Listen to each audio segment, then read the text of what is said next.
ہم پر ایک قرض ہے. آج ہم اس قرض کو ادا کرنے کے لیے یہاں پر حاضر ہوئے ہیں. بہت ظلم کیا 63 سال میں ہم نے اس بابائے قوم کے ساتھ, اللہ کے رسول کے سپاہی کے ساتھ, امت مسلمہ کے عظیم ترین قائد کے ساتھ, جو ٹیپو سلطان کے بعد اللہ تعالیٰ نے تحفے کے طور پر امت رسول صلی اللہ علیہ وسلم کو دیا. ہم 63 سال اس پر جھوٹ لگاتے آئے, ہم 63 سال اس کی بے حرمتی کرتے آئے, اس کے دین پر حملہ کیا, اس کے ایمان پر حملہ کیا, اس کے کردار پر حملہ کیا کہ وہ لادین تھا, وہ سیکولر تھا, وہ پاکستان میں سیکولر ریاست چاہتا تھا, اس کا اللہ رسول سے کوئی واسطہ نہیں تھا. کانگریسی مولویوں نے اس کو کافر اعظم کہا. جو لبرل سیکولر لادین مغرب کا غلام طبقہ تھا, اس نے اس کو اپنے جیسا کہا. ہم نے تاریخ کو اس طرح مسخ کیا کہ جن بزرگوں نے پاکستان کی تعمیر کی, ان کے نام ہم نے تاریخ کی کتابوں سے مٹا دیے. پیر جماعت علی شاہ قائد اعظم کے بارے میں فرماتے ہیں واللہ اللہ کا ولی. امیر ملت سے لوگوں نے سوال کیا, یہ تو گورا انگریز نظر آتا ہے, انگریزی بولتا ہے, اردو بھی نہیں جانتا. امیر ملت نے فرمایا تم رازوں کو نہیں جانتے, یہ ہمارا کام کر رہا ہے, یہ ہماری ڈیوٹی پہ, اللہ کے رسول کی ڈیوٹی پہ. قائد اعظم کو ایک قرآن پاک کا تحفہ بھیجا, اس کے ساتھ ایک جائے نماز بھیجا, اس کے ساتھ ایک تسبیح بھیجی.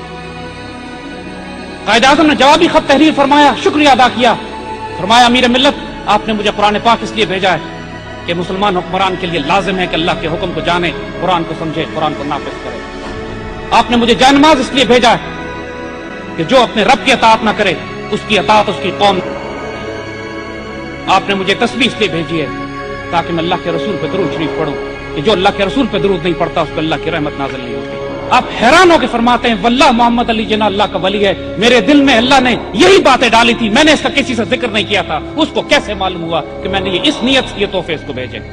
علامہ شبیر احمد عثمانی سے جو یہ پوچھا گیا کہ راتوں رات آپ تبدیل کیسے ہو گئے, فرمایا میں بھی قائد اعظم کا مخالف تھا, لیکن رات میں خواب میں حضور صلی اللہ علیہ وسلم کی زیارت نصیب ہوتی ہے, آپ کے ساتھ قائد اعظم کھڑے ہوتے ہیں, حضور قائد اعظم کی طرف مخاطب کر کے فرماتے ہیں یہ میرا سپاہی ہے, اس کی مخالفت نہ کرنا کبھی. علامہ اقبال سے پوچھا گیا کہ آپ نے اس وجود کو کیوں سلیکٹ کیا, فرماتے ہیں he is uncorruptible, unpurchasable, نہ یہ خیانت کرے گا نہ بکے گا کبھی.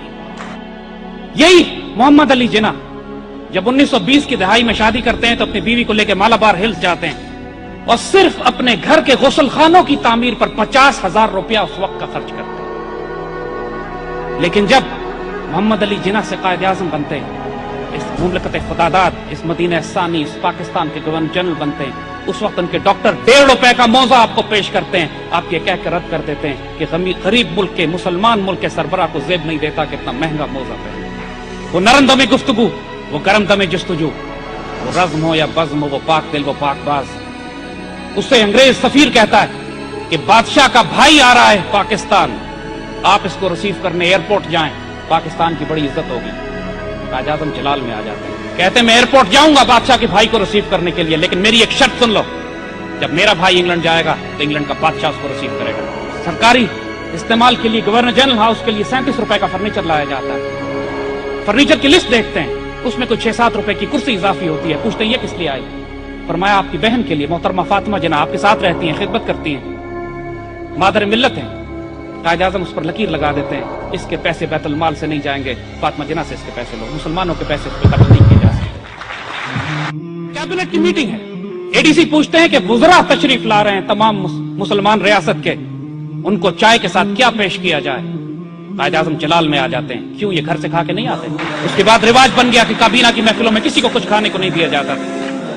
1940 کے جلسے کے بعد اسی لاہور میں جب تکمیل پاکستان کا جلسہ کیا جاتا ہے, قائد اعظم سب سے پہلے علامہ اقبال رحمۃ اللہ علیہ کے مقام پر پہنچتے ہیں اور اپنے سیکرٹری مکتوب الحسن سید صاحب کو مخاطب کر کے کہتے ہیں کہ آج علامہ اقبال کتنے خوش ہوتے کہ میں نے وہی سب کچھ کیا جس کا آپ نے مجھے حکم دیا.